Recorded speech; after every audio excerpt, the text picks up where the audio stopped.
All right.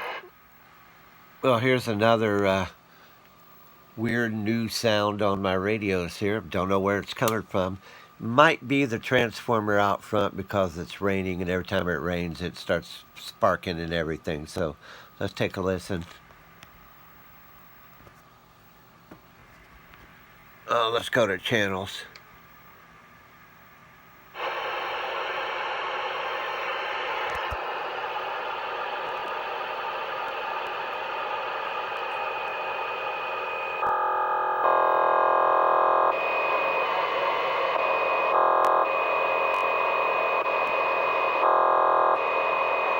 It's on the A frequency, so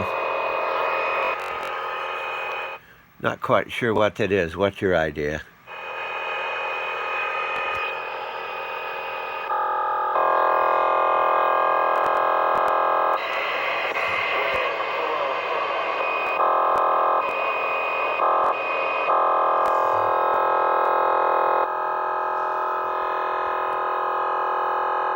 Annoying, isn't it? What do you think it is?